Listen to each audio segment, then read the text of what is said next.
Aleluia. Só os abençoados digam amém. Só aqueles que vão para o céu digam amém. Mais uma vez, como fazemos todo domingo, fique de pé rapidamente. E a gente vai com toda a fé, com toda a graça e com toda a autoridade agora falar. Vamos lá? Forte e firme, tem que ser num coral só. Vamos lá? Sou filho de Deus. Sou livre do pecado. Não há condenação na minha vida. E eu vivo o melhor de Deus. Só quem vive o melhor de Deus, aplauda Ele com força, com graça, com verdade. Aleluia! Yes! Amém! Glória a Deus! Glória a Deus! Aleluia!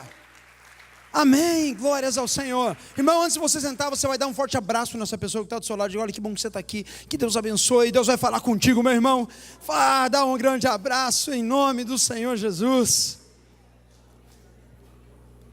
Glórias a Deus.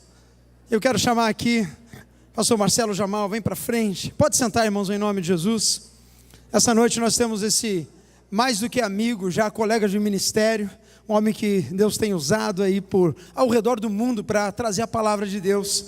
E é com muita alegria que a gente o recebe aqui, que o Senhor possa usar a tua vida nessa noite e que vocês possam estar ouvindo a voz do nosso Senhor, o nosso Deus. Amém? Quando você ouvir Jesus aqui, levanta a mão. Amém, todos nós. Vamos fazer uma oração em nome de Jesus? Vamos. Pai, muito obrigado, Senhor, pela vida do teu filho. Pai, que se dispôs a estar aqui conosco, Deus, nesta comunidade, nesta noite. Pai, usa seus lábios, usa, Pai amado, tudo que o Senhor tem ministrado na vida dele, e que nessa noite o Senhor possa encontrar aqui corações prontos a receber a boa semente da tua palavra. E Deus, que tudo seja para a tua honra e para a tua glória, em nome de Jesus. Amém. E a igreja diz? Amém. Amém. Aleluia. Paz do Senhor Jesus, amados. Amém. Quem está empolgado para a palavra de Deus aí? Amém. Aleluia. Eu tenho falado já ao longo de uma caminhada de que a expectativa, ela é um instrumento nas mãos do Senhor. Deus tem colocado em nós, no coração da humanidade, um sonho, uma expectativa. Por intermédio deste sonho, dessa expectativa, Ele produz o seu realizar.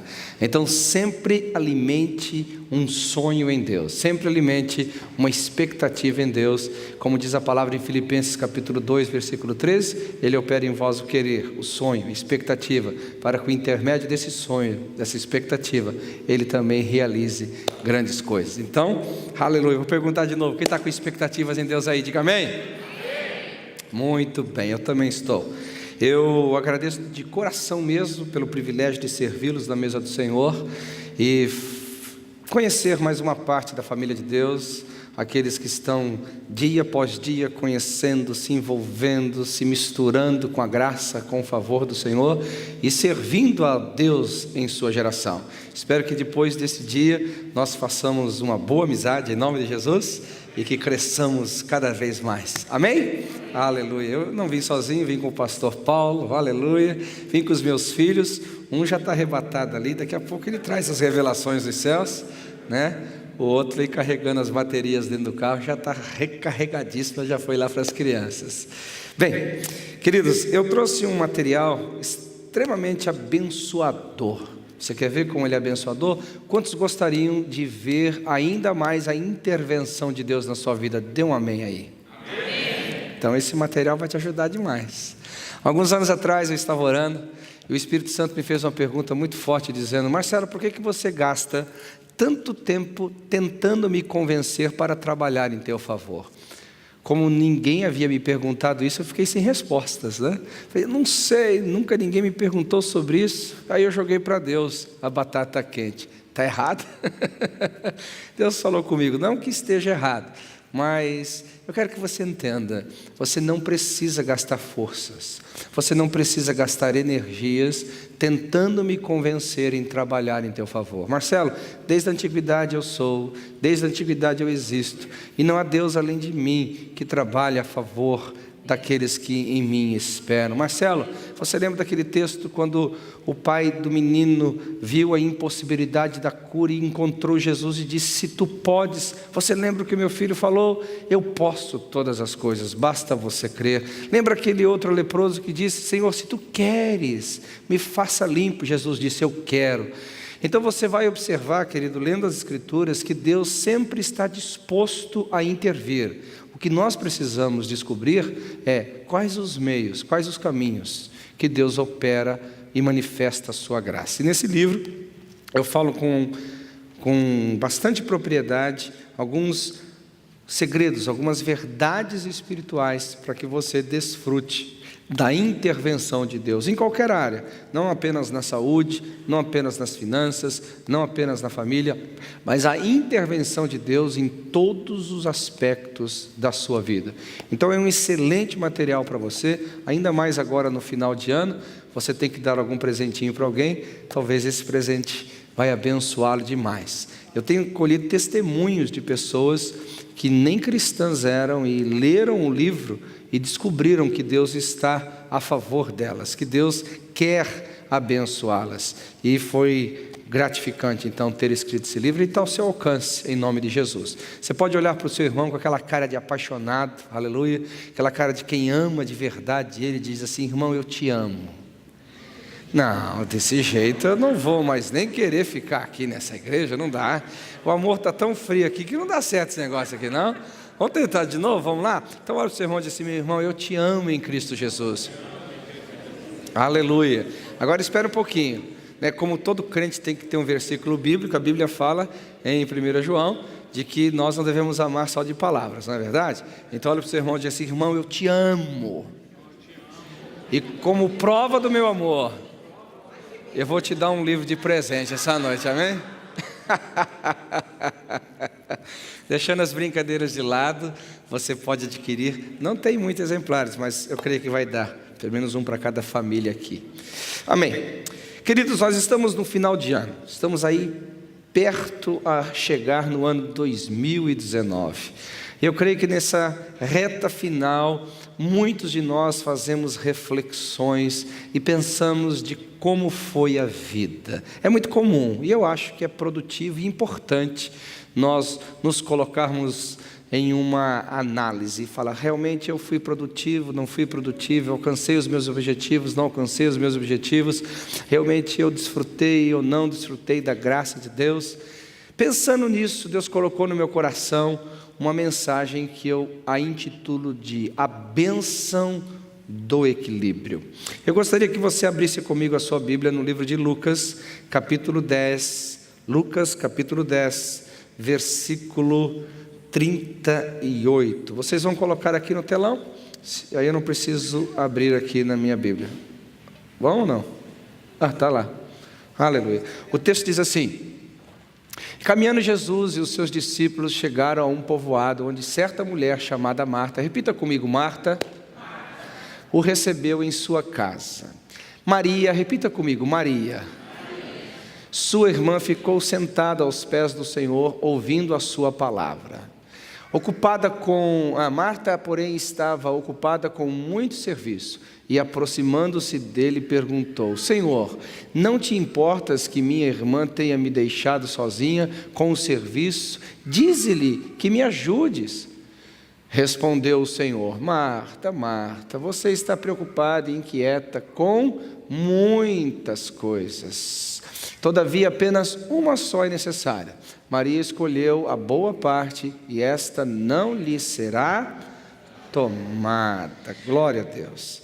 Queridos, eu já ouvi centenas de mensagens com relação a Maria e Marta. Mais uma vez eu estava meditando sobre esse texto e o Senhor falou comigo que Marta e Maria, ou Maria e Marta, são personagens que representam o anseio da humanidade, o anseio de todos nós que vivemos, principalmente no século 21. Marta representa os anseios do empreendedorismo, de fazer, de realizar, de colocar a vida em ordem, de estar preparado para os momentos da vida.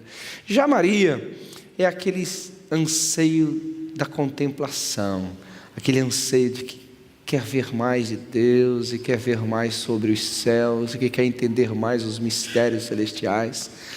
E eu acho que o nosso grande problema é achar que esses dois anseios, eles são contrapostos no sentido de um está certo e o outro está errado.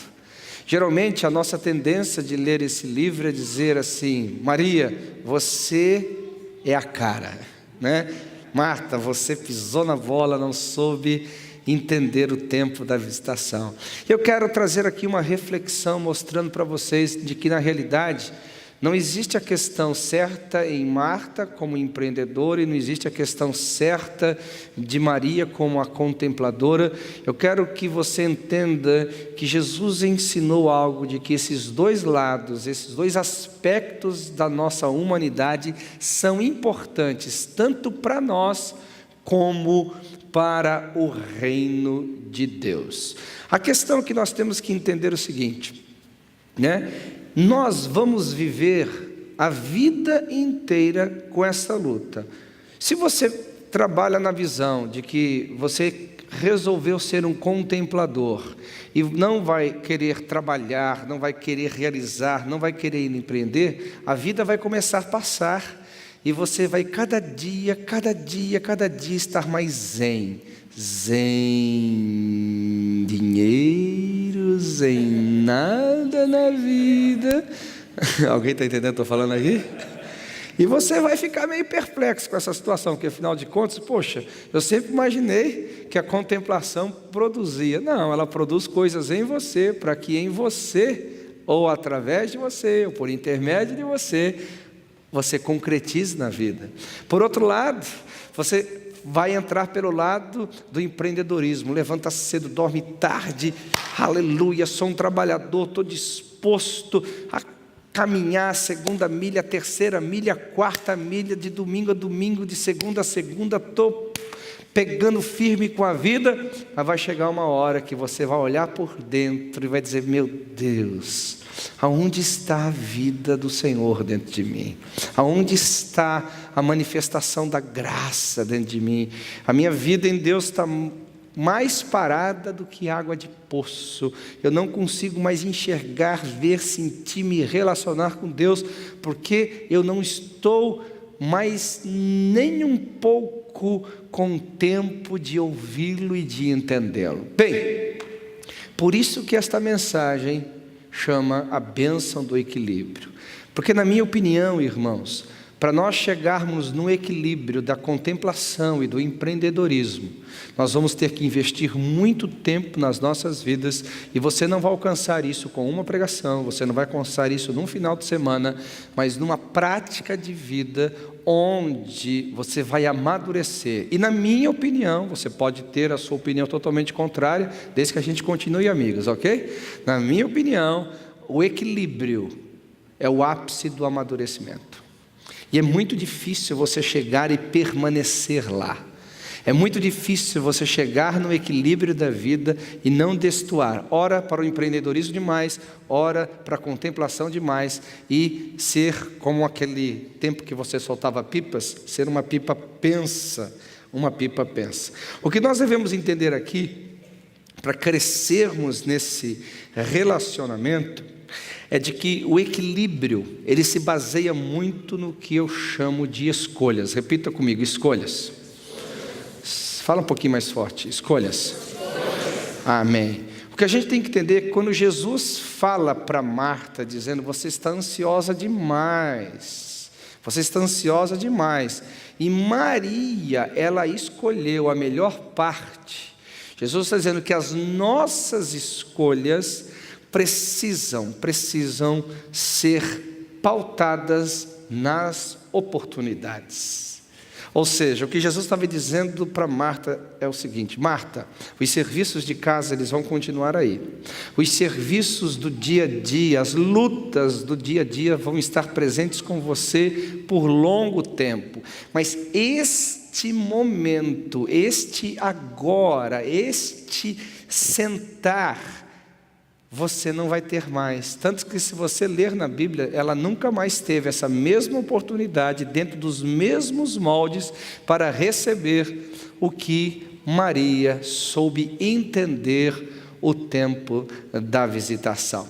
Nós devemos entender que as escolhas certas, elas precisam estar adequadas aos momentos certos, porque a vida não é feita só de contemplação, a vida também é feita de empreendedorismo. Deixa eu te dar um texto para ficar um pouco mais claro.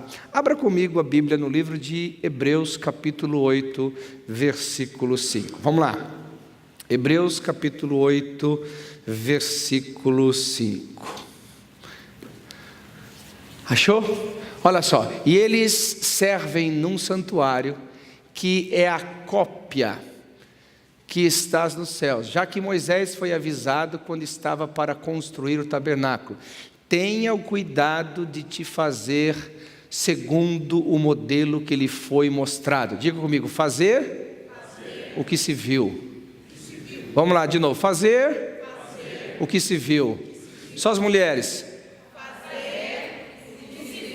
Só os homens. Eu vejo que este aqui é um ápice de amadurecimento. Você observa que Moisés teve um tempo de contemplação. Está aqui, aleluia. Pelo menos assim as minhas carecas não vão ficar aparecendo para vocês aí, né? Aleluia. Bem, você percebe que Moisés viu, e o que ele viu, ele fez. Para mim, aqui está o grande segredo da maturidade.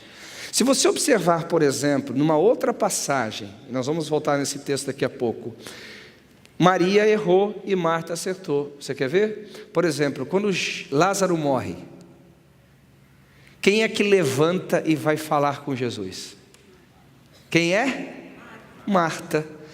Por quê? O momento não era para contemplação, o cara estava morto. E precisava de uma solução.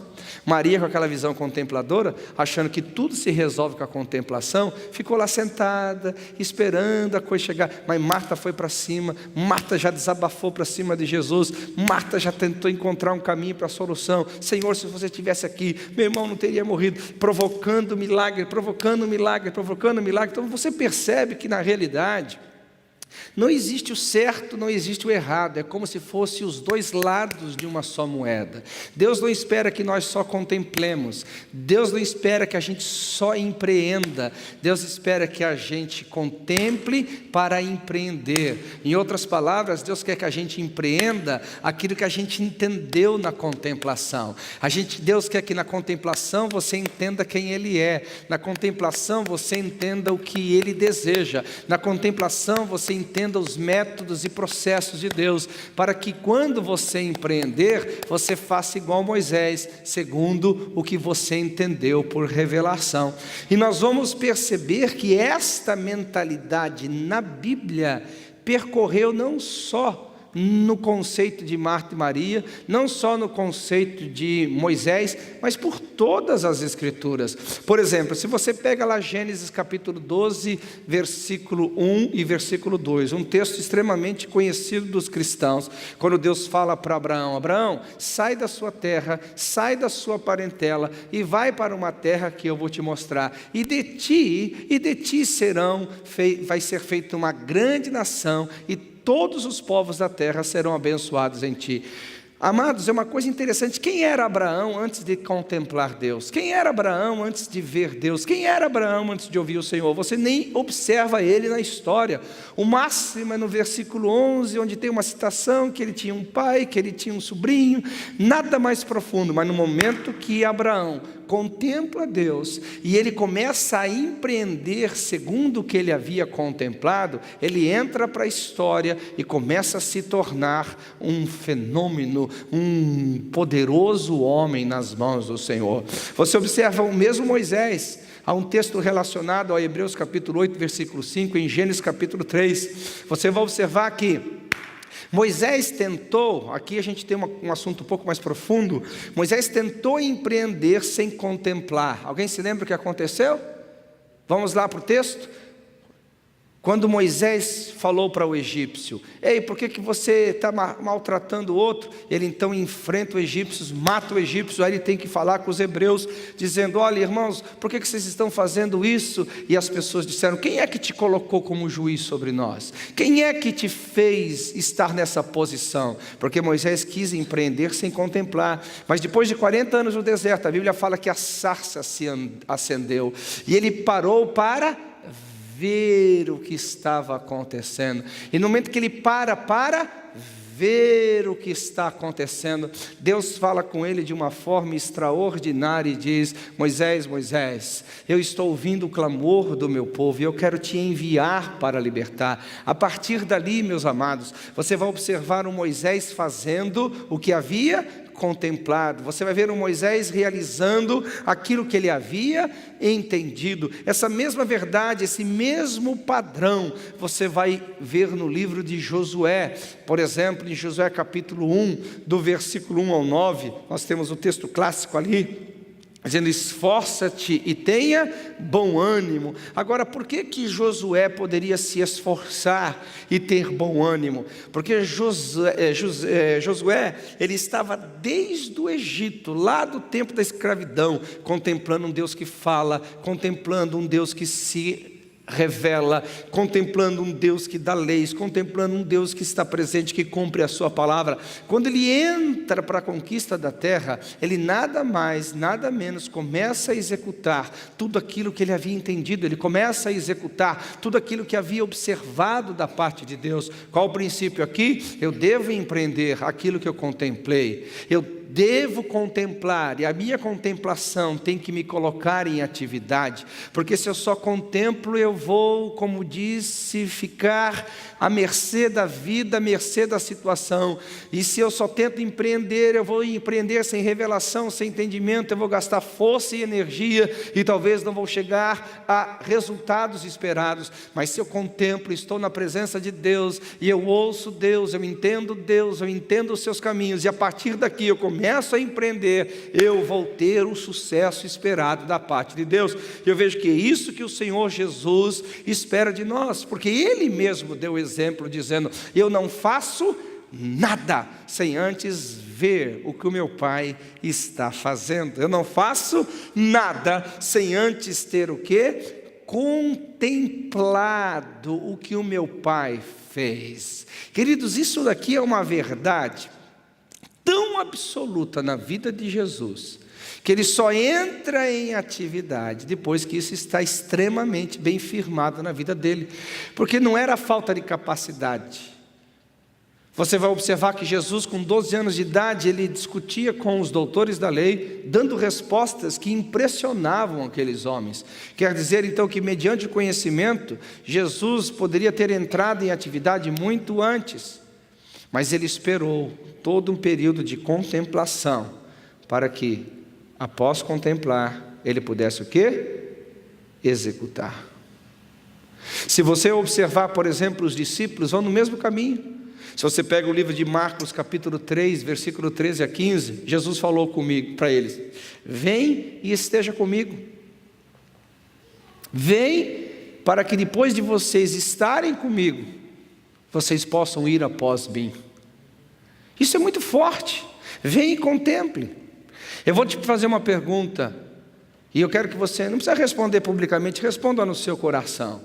Você acredita que o treinamento que Jesus deu aos discípulos foi eficiente? Eu acredito que sim. Foi relevante? Eu acredito que sim. Mas você observa que, enquanto o processo de contemplação na vida dos discípulos não estava completo, eles não entraram em atividade. Só depois do Pentecostes, onde eles viram o fogo vindo dos céus, é que eles partiram para a realização, é que eles partiram para o empreendedorismo. Irmãos, nós devemos entender, eu vou repetir isso quantas vezes eu sentir no meu espírito, eu sentir que isso é necessário. Nós precisamos aprender a valorizar a contemplação, a valorizar esse momento onde você, de fato, fato vai sentir as batidas do coração do Senhor, onde de fato você vai entender a lei por nela meditar, onde você vai entender os processos de Deus. Mas eu também acredito piamente que se você ficar só aqui, você vai ter uma vida com muita revelação e ao mesmo tempo extremamente improdutiva, porque Deus quer que você venha para o campo das realizações, fazendo aquilo que você entendeu, fazendo aquilo que você aprendeu, fazendo aquilo que o Senhor te revelou. Pelo contrário, Deus também não quer você aqui fazendo aquilo que você não entende, aquilo que você não compreendeu. Então a bênção do equilíbrio, ela está conectada a eu contemplar e realizar aquilo que eu contemplei, realizar aquilo que eu entendi. Quem está comigo aqui, diga amém. Você observa que o apóstolo Paulo passou pelo mesmo processo. Então o que eu estou mostrando para vocês aqui? Há um padrão nas Escrituras, não é um fato que ocorreu isoladamente. Há um padrão por onde Deus se move, há um padrão por onde a graça se move, há um padrão por onde Deus quer operar, e sempre que há um padrão, nós devemos dar dupla atenção. A Bíblia diz: pela boca de 2 ou 3 testemunhas, toda a palavra será confirmada. Então, se você quer ver algo que Deus de fato valoriza, veja quantas vezes na Escritura ela se repete, veja quanto isso está padronizado na palavra de Deus. Amém? Quem está comigo aqui, diga amém. Então, toda revelação, ela vai gerar o quê? Intimidade. Repita comigo: toda revelação vai gerar intimidade. Queridos, observe bem, toda intimidade vai gerar o quê? Resultados. Vamos pegar a vida conjugal. Ninguém consegue gerar filhos por osmose, não é verdade, irmão? Né? Ninguém consegue gerar filhos por telepatia. Você gera filhos por intimidade. Um dia você contemplou, viu, analisou, falou assim: opa, essa sim é osso do meu osso, né? De mim foi tomada, vai ser chamada varoa. Ou seja, você encontrou alguém por onde você quer gastar a sua vida e morrer ao lado dela. A partir daí, o que acontece? Você se entrega à intimidade, e na intimidade você tem a reprodução da vida. Agora veja que coisa interessante. Toda intimidade gera o quê? Resultados. Os judeus examinavam, porém não entendiam. Veja só, se eu não entendo, não tenho intimidade. Se eu não tenho intimidade, eu não tenho resultados. Deixa eu te mostrar esse texto, João capítulo 5, versículo 39 e versículo 40.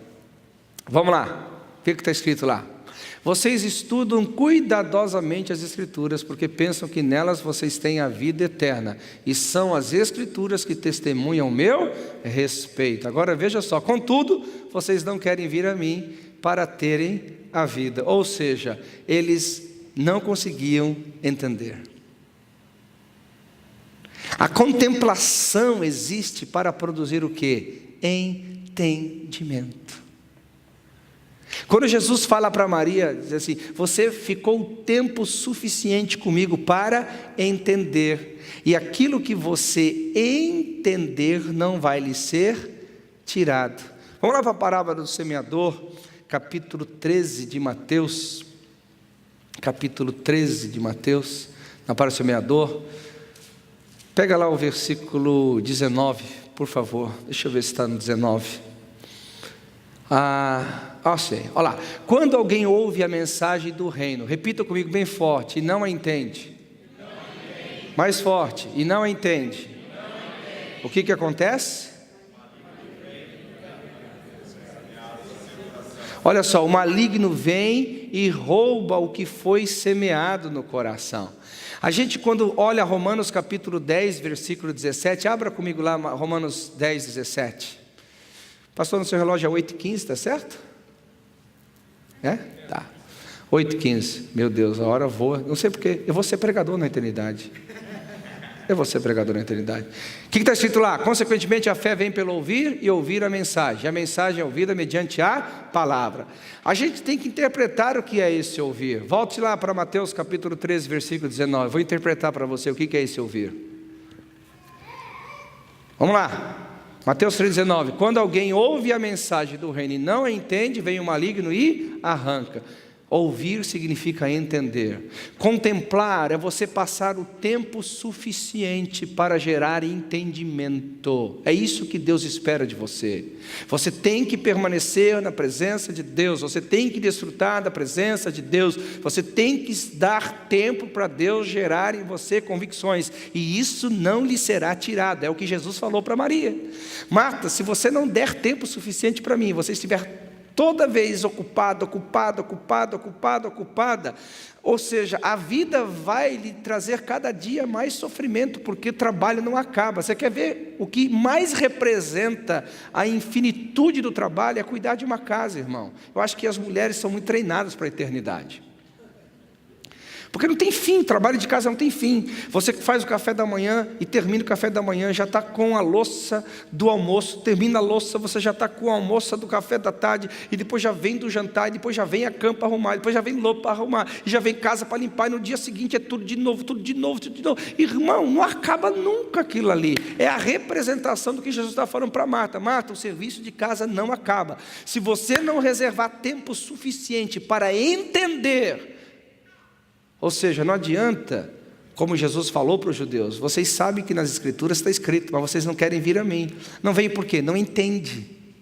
Não tem tempo suficiente para entender. Quer ver? Mateus capítulo 13, versículo 23, olha o que a Bíblia diz lá. Vamos lá. Quem está sendo edificado aqui, diga amém. Amém. Aleluia. Olha só, e finalmente o que foi semeado em boa terra, esse é o quê? Só ouve? E a entende. Então a fé não é só ouvir, a fé é entender.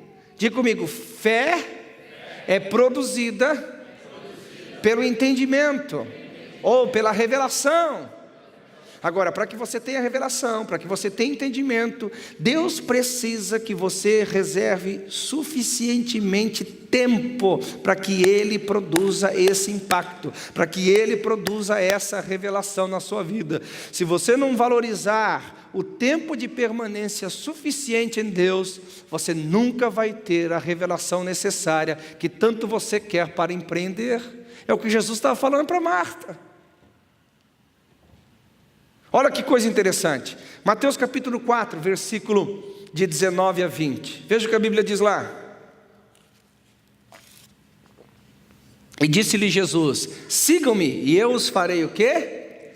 Pescadores de homens. Olha o versículo 20, e no mesmo instante eles deixaram as suas redes e o seguiram. Gente, a gente olha esse texto aqui de forma muito assim, até leviana. Deixa eu falar uma coisa para você, quem tem uma empresa aqui, diga amém. Quem aqui entende que essa empresa é importante para a manutenção da sua família e seus projetos de vida? Diga amém. Agora tente imaginar alguém chegando para você agora, jogue tudo isso, deixe para lá. Ele não falou para vender, não falou para dar, ele falou assim, deixe tudo e me segue. Você faria isso com alguma dúvida? Veja a complexidade desse assunto. O que aconteceu aqui é que aqueles homens tinham uma indústria de pescaria. E no momento que eles entenderam o chamado, eles puderam dizer sim.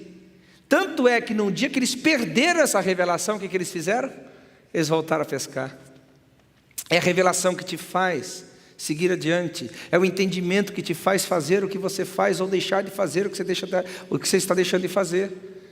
Nós precisamos dar tempo suficiente. O problema das pessoas é que elas de fato querem realizar como Marta, e de fato elas querem dar jeito, solução, encontrar uma segurança para a vida, mas elas não entendem que essa segurança para a vida, esse empreendimento da vida, não é fruto só de trabalho, não é fruto só de gasto de energia, não é fruto só de esforço e suor, mas sim também de você dedicar tempo para que Deus plante verdades no seu espírito, para que Deus te ensine o caminho da vida, para que Deus possa te instruir em todos os aspectos que são necessários para o teu sucesso.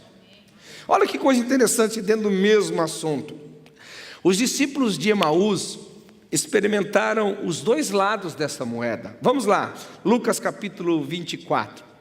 Não precisa abrir porque o texto é muito longo. Eu quero ganhar um pouquinho de tempo aqui. Mas vocês sabem que tem Lucas 24, ok? E vocês sabem que tem 2 discípulos lá no caminho de Emaús, ok? Vocês sabem que um chama Cleopas. Quantos que sabem? Diga amém.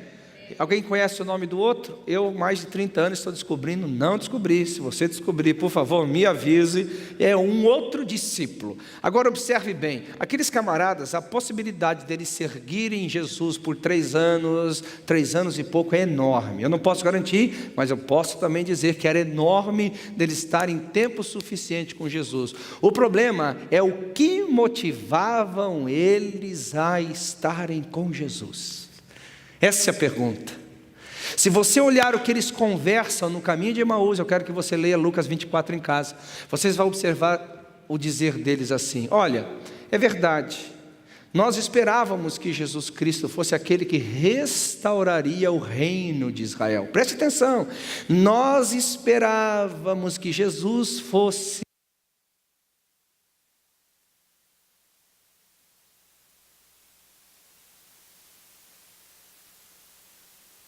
Nós esperávamos que ele restauraria o reino de Israel. A minha pergunta: qual foi a mensagem? Qual foi o ensino? Qual foi a indicação que Jesus teria um movimento político libertador das garras de Roma sobre Israel? Em nenhum momento. Eles tinham ali desejos unicamente pessoais, humanos em seguir Jesus.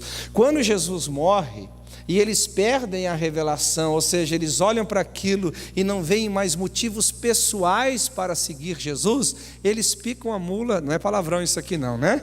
Eles picam a mula e vão para Emaús, porque não tem mais sentido estar com Jesus, não tem mais uma revelação a respeito de estar com Ele. O que Jesus havia dito: eu vou ressuscitar ao 3º dia, fiquem na Galileia, porque eu vou me apresentar vivo a vocês, não fazia sentido para eles. Tanto que não fazia sentido, que o próprio Senhor Jesus Cristo apareceu para eles pregando o Evangelho. Há duas passagens que mostram que o próprio Jesus falou de Jesus para as pessoas. Nessa passagem que Jesus fala de si mesmo, pega as Escrituras e prega sobre a si mesmo, e para Paulo: eu sou Jesus a quem você persegue. Privilégio que Deus deu a algumas pessoas, e para esses não estava adiantando nada. Tanto é que se Jesus não insiste com eles de permanecer, a Bíblia fala que Jesus fez que iria passar ao largo, ele disse: não, Senhor, fique conosco. A presença de Jesus ali não iria mudá-los, porque eles estavam totalmente possuídos pela decepção de não terem vistos a realização dos seus sonhos secretos, não terem vistos a motivação dos seus corações se cumprirem. Então cegou-lhes a respeito da presença de Deus. Queridos, quantos de nós não passamos tempo suficiente contemplando Deus, não passamos tempo suficiente para entender a grandeza e a majestade de Deus, e a única coisa que nos faz estar em Deus, servir a Deus, é a nossa necessidade pessoal, são os nossos sonhos pessoais, como que Deus viesse apenas para nos abençoar. Irmão, você está precisando um pouco mais de contemplação, porque você precisa ser como os anjos que adorem ao Senhor na beleza da sua santidade, e todas as demais coisas você vai fazer, não porque só tem que ser feito, não apenas porque devem ser realizadas, mas porque lá na contemplação você viu a majestosa presença do Senhor. Alguém pode dar um amém aqui? Agora veja o outro lado dessa história. Quando Jesus parte o pão, alguém pode repetir comigo: a partir o pão? Faz forte, partir o pão. E a Bíblia fala que Jesus, quando partiu o pão, deu àqueles discípulos, e as Escrituras dizem: e os olhos do entendimento deles se abriram. Como eu quero que esse pão seja repartido para você no tempo de comunhão. Agora, para eles comerem esse pão, o que eles tiveram que fazer? Se assentar para uma refeição, se assentar para ouvir um pouco mais de perto o que estava acontecendo, se assentar para acalmar a alma, acalmar o coração. Quando Jesus parte o pão, os olhos deles se abram, e alguém se lembra o que aconteceu? Eles deixaram de permanecer em Emaús e viraram em direção a Galileia para voltar ao propósito. Meu irmão, se você perder a revelação de Jesus, se você perder a revelação do propósito, não adianta você se esforçar para querer colocar a casa em ordem como Marta estava, não adianta para você querer colocar a casa em ordem pelo seu próprio esforço, porque o seu esforço só vai ter resultado quando ele for baseado no entendimento, quando ele for baseado numa verdade de Deus, como for baseado numa verdade das Escrituras, que você entendeu, que não apenas alguém pregou, que não apenas você leu num livro, que não apenas um pregador falou a respeito, mas que você passou tempo suficiente sobre aquela verdade, tempo suficiente para entendê-la, para que agora a sua vida tome o rumo da realização. Aleluia! Essa verdade nós temos que entender. Então a intimidade, ela o quê? Gera resultados, revelação que geram resultados. Então o que Marta representa é importante, o que Maria representa é importante, e a bênção do equilíbrio é nos fazer entender como trabalhar essas duas questões. Aí você vai observar algumas verdades na Bíblia. Por exemplo, o sábado. Eu não sou sabatista, fiquem tranquilos, ok? Mas o sábado é uma verdade espiritual, mais do que a guarda de um dia. O sábado fala sobre Jesus, ele diz, eu sou o sábado. Agora, olha o que significa isso. Por exemplo, Deus criou o mundo em quantos dias? Alguém se lembra? Não.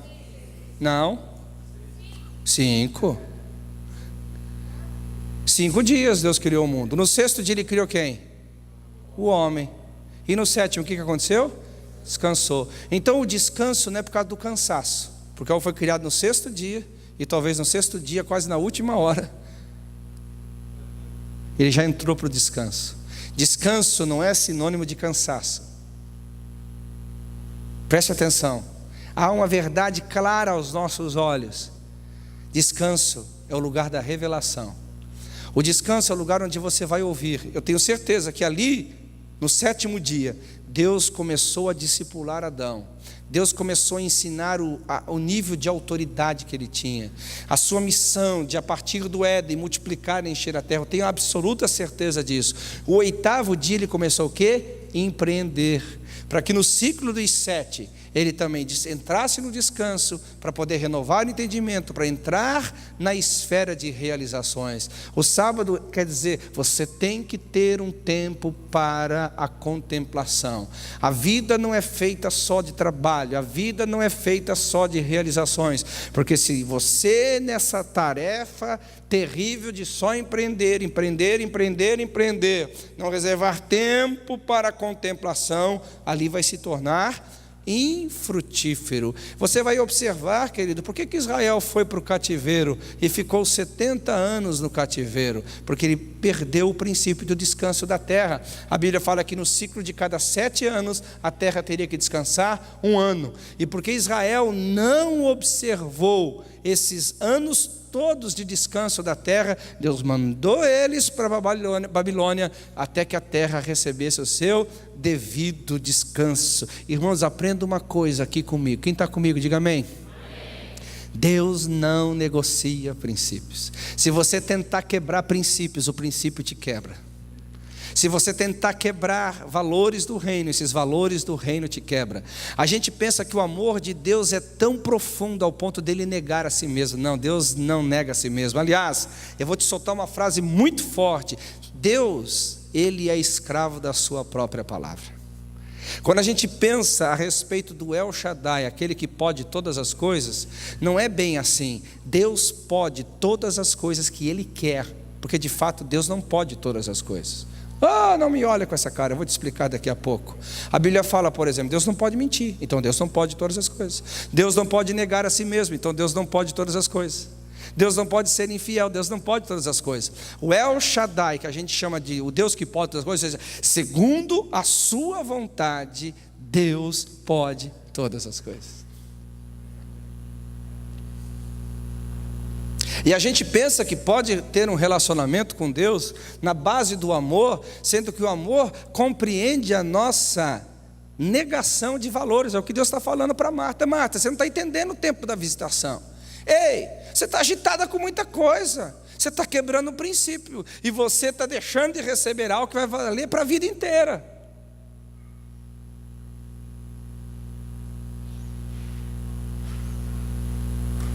Nós temos que crescer nisso, queridos. Quem está disposto a crescer, diga amém. Aleluia. Então a intimidade que gera em nós resultados, ela também vai, em algum momento, vai provar o quanto de verdade é verdade aquilo que você entendeu como verdade. Eu não estou brincando, falando sério. Em algum momento, de alguma forma, Deus vai provar o quanto é verdade na sua vida aquilo que na contemplação você declarou ser uma verdade, que é o princípio da renúncia. Abraão contemplou, mas para poder seguir adiante, empreendendo, ele teve que renunciar. Se você olhar, por exemplo, Moisés, ele teve que deixar o Egito. Irmãos, a gente olha o chamado de Moisés de uma forma muito titaníquica. A Bíblia fala que Moisés, o livro de Hebreus diz que ele decidiu amassar barro com seus irmãos, ao invés dos tesouros do Egito, as riquezas do Egito. As riquezas do Egito era uma opção real para Moisés. Era uma opção. A gente só vê Moisés fugitivo, a gente nunca vê um Moisés renunciando. Moisés, ele decidiu amassar barro com seus irmãos, porque ele considerou as riquezas de Cristo superiores às riquezas do Egito. Porque ele contemplou, ele teve por revelação aquilo que ele recebeu de Deus. A questão, queridos, é que nós queremos contemplar e achar que a gente vai seguir adiante na realização, sem renunciar às coisas. Josué teve que sair da zona de conforto. Você acha que Jesus teve que renunciar a alguma coisa? Deixa eu te explicar então Filipenses capítulo 2, versículo 5 em diante. Que ele, sendo Deus, não usurpou ser igual a Deus, antes se humilhou como homem. E se não bastasse deixar de agir e de fazer e de falar como Deus, se tornando homem, na posição de homem, ele se humilhou ainda mais. Ele foi obediente até a morte de cruz. Nós às vezes não paramos para pensar sobre isso. Todos precisam ser provados na sua revelação. Todos precisam ser provados naquilo que dizem entenderem. A questão é que nós às vezes ficamos assim numa fé que eu considero imatura, que não é equilibrada, que Deus simplesmente vai nos dando, e Ele não para provar o que você está fazendo com o que recebeu. Diga comigo, a vida é feita de ciclos. Eu não ouvi, a vida é feita do quê? Oh, aleluia. O primeiro ciclo é a visitação. Qualquer dia, se vocês me chamarem de novo, eu prego sobre isso. Visitação. Deus dá indiscriminadamente, irmão. Indiscriminadamente Deus dá. Só que esse ciclo vai terminar. Aí Ele vem para inspeção. Deixa eu ver o que vocês produziram com o que eu dei. Deixa eu ver o que vocês estão construindo com o que eu dei. Deixa eu ver o que vocês estão frutificando com o que eu dei. E o terceiro aspecto é o do veredito. Nesse veredito, se você for aprovado, se você foi a terra que recebeu a chuva e produziu bons frutos, você recebe a bênção de Deus. Mas se você é a terra que não produziu bons frutos, você entra no ciclo do recomeço. É o que tem acontecido com muita gente. Eu tenho certeza que tem gente que está me ouvindo aqui e fala: poxa, eu vou ter que começar de novo. Parece que eu estou no ciclo, voltei para o final da fila de novo. Eu já ouvi centenas de pessoas falando sobre isso. Eu já vi centenas de pastores dizendo: puxa, eu voltei ao final da fila de novo do meu ministério. Simples, porque você no tempo da visitação pensou que a vida era uma oba-oba tremenda, só Deus visitando, só Deus visitando, só Deus visitando, só Deus falando, só Deus operando, aleluia, e esqueceu de que a chuva vem para um resultado. A Bíblia diz que assim como os céus são mais altos do que a terra, a Bíblia diz o quê? Que é mais alto do que os céus e a terra? Os meus pensamentos também são mais elevados do que os vossos pensamentos. Como de lá vem a chuva e a neve. E o que se espera da nuvem e a neve? Que se produz o quê? resultado. Assim, Deus fala, assim é a minha palavra, ela não voltará para mim vazia. Se Deus deu uma palavra para você, Deus quer colher o fruto, meu irmão. Se Deus te liberou alguma coisa na contemplação, não espere que Deus vai querer voltar te enxergando só na contemplação. Deus vai querer ver o que você construiu sobre isso. Deus vai querer ver o que você edificou sobre isso. Deus quer ver o quanto você avançou mediante essa palavra. Abraão não ficou só na audição de Ur dos Caldeus, ele foi palmilhar Canaã. Moisés não ficou só na visão da sarça ardente, ele desceu para o Egito para libertar.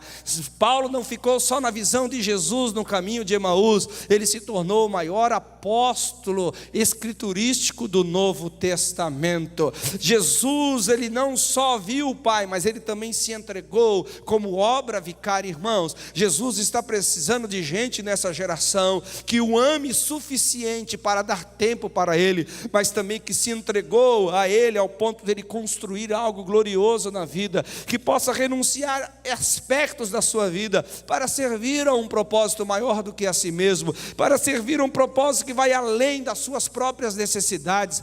A contemplação mostra que há um universo maior do que o seu mundinho, que há algo para fazer que é maior do que a sua vida, que é um senso de propósito muito mais glorioso do que simplesmente vir e voltar para casa. Eu vou no culto, volto para casa, volto para casa, volto para o culto, 2 horas aqui. Não, há algo muito mais glorioso, há algo muito mais espetacular esperando por cada um de nós. Aleluia! Então o que nós devemos entender?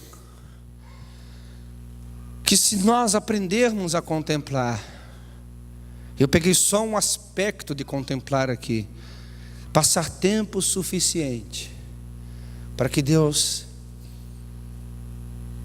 semeie em nós verdades. Verdades essas que não vão só ser ouvidas, mas ser entendidas. E que essas verdades possam nos levar a um caminho de renúncia, a um caminho que a gente possa ver que a obra de Deus, o propósito de Deus é maior do que a nossa própria vida. E você se desgastar para que ela se cumpra. Deus vai fazer algo glorioso por intermédio de nós, meus amados. E aí nós vamos entender uma coisa interessante que todo cristão deveria entender. Eu quero terminar com esse texto aqui. Abra comigo João 15, 7. João 15, de 5 a 7, vamos lá. E depois já deixa preparado João 4, 34.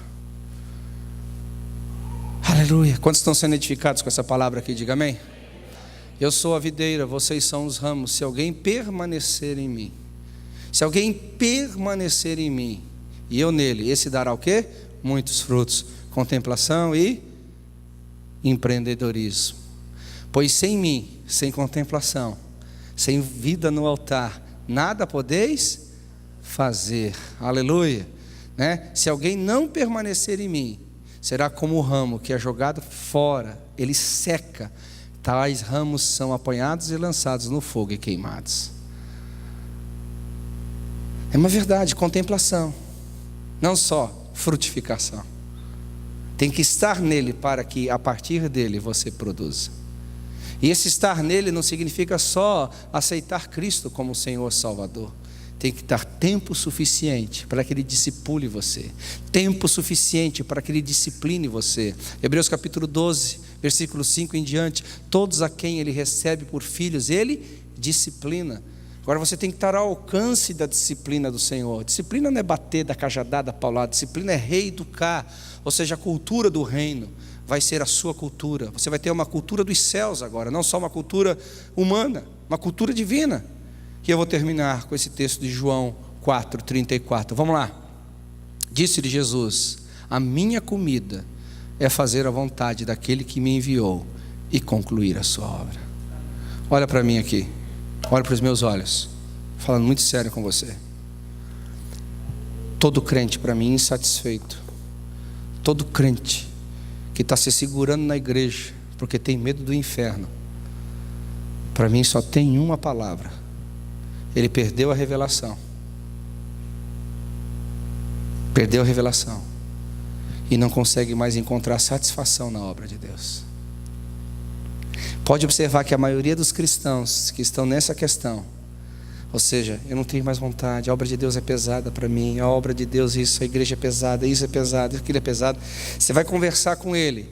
O que governa as suas emoções é a desesperança, é o fracasso, é a desilusão. Você percebe que não há mais uma fonte de revelação dentro dele, não há mais uma verdade de Deus o conduzindo para o trabalho. Jesus está dizendo, há uma comida que me satisfaz, há algo que me preenche, que quer fazer a vontade de Deus. Fazer a vontade de Deus subentende compreender o coração de Deus, subentende entender as batidas do coração do Senhor, meu irmão. Quando você entender isso e entrar para a obra do ministério, que não é só do pastor, não é só do músico, não é só do diácono, é da igreja, você vai ter uma comida, algo que te preenche, algo que te alimenta. Aleluia. Eu estou aqui pregando, eu estou servindo a mesa do Senhor, mas ao mesmo tempo há em mim um regozijo, uma alegria extraordinária, porque essa é a minha comida. Eu estou fazendo a vontade de Deus, eu me sinto na dinâmica do reino quando eu prego o evangelho, eu me sinto na dinâmica do reino quando eu curo o enfermo, eu me sinto na dinâmica do reino quando eu falo do bom perfume de Cristo, exalando ele pela minha vida. Eu me sinto alimentado, não é pesado, não é duro, não é difícil para mim, porque eu tenho uma revelação. Eu nasci para isso, eu sou um cristão para isso, para dar muitos frutos. Eu gostaria tanto de orar por você, meu irmão, para que essas duas verdades fizesse com que a sua vida fosse equilibrada em Cristo e com a necessidade da própria vida. Ou seja, contemple Cristo, entenda Cristo, sinta as batidas do coração de Cristo. E nada vai ser pesado para você, nada vai ser difícil para você, nada vai ser sem emoção para você. Aleluia. Frieza é sinônimo de falta de paixão, indiferença é sinônimo de falta de paixão. Se você voltar a amar Cristo e Ele for para você aquele que você contemplou como Moisés, você não vai ter dificuldade de descer o monte e construir o tabernáculo.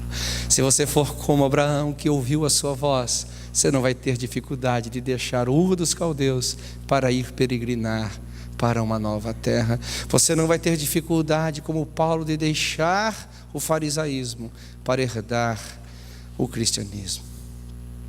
A minha oração é que Jesus ponha uma paixão suficiente em teu coração, de que você diga, eu preciso ter mais tempo com Ele, eu preciso estar mais diante dEle, eu preciso gastar o meu tempo ali.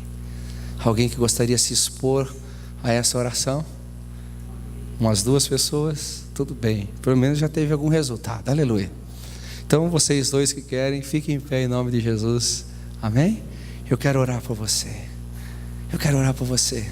Você que gostaria de falar, Jesus, eu já te amo, mas eu queria te amar mais. Jesus, você é tudo para mim, mas eu gostaria de ir numa água mais profunda. Eu gostaria de realmente mergulhar mais profundo. Eu quero fazer diferente, irmão. Eu quero fazer diferente.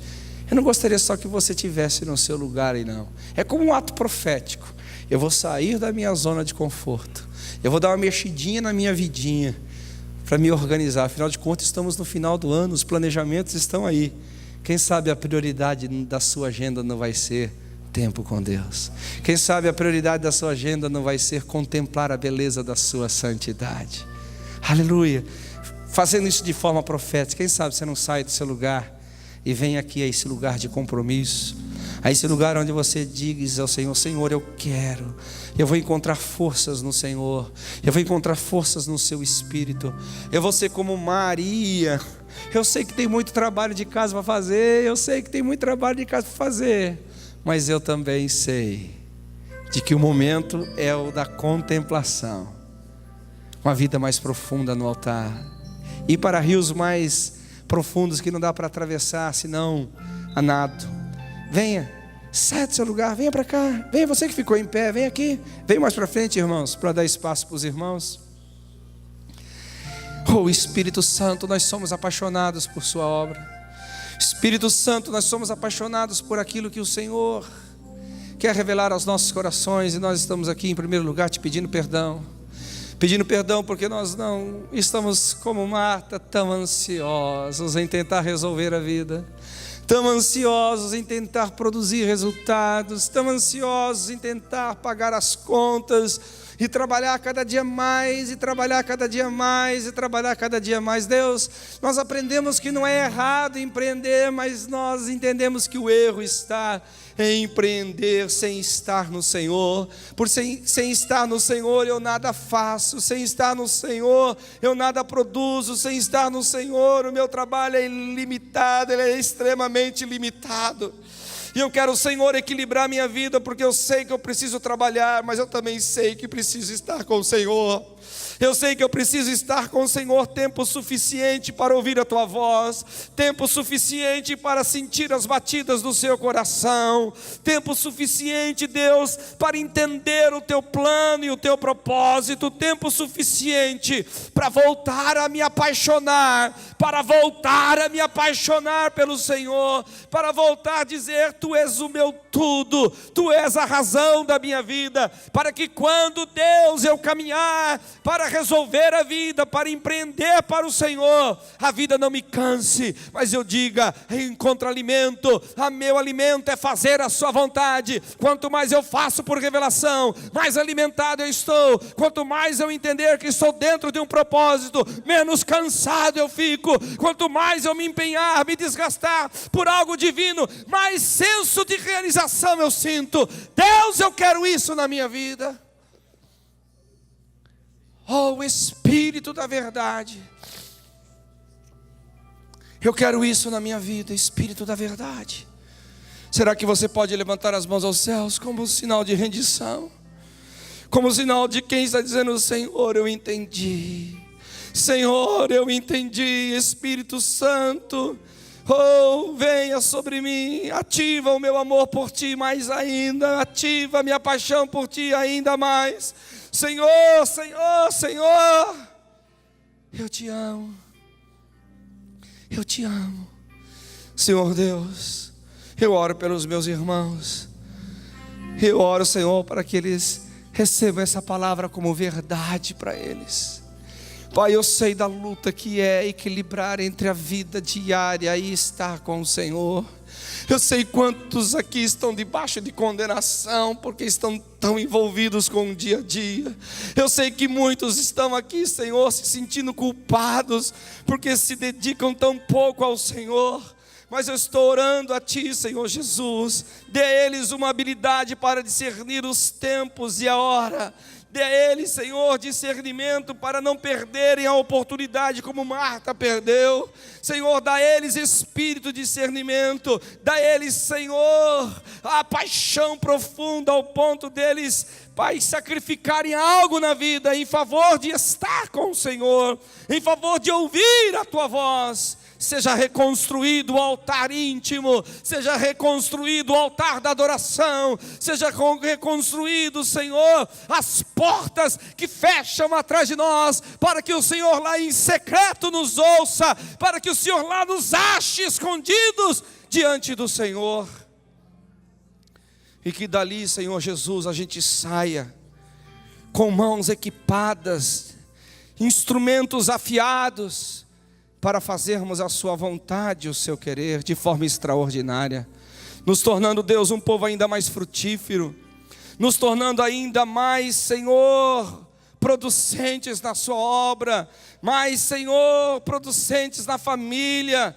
mais resultados no dia a dia, porque, Senhor, estamos em Ti, e através do Senhor, pelo Senhor, na sua força, nós vamos ser mais do que vencedores nessa vida. Na sua força vamos avançar, em o nome do Senhor Jesus Cristo. Sim, Deus, que essa graça esteja sobre os meus irmãos, sobre essa amada igreja, em o nome do Senhor Jesus. Amém.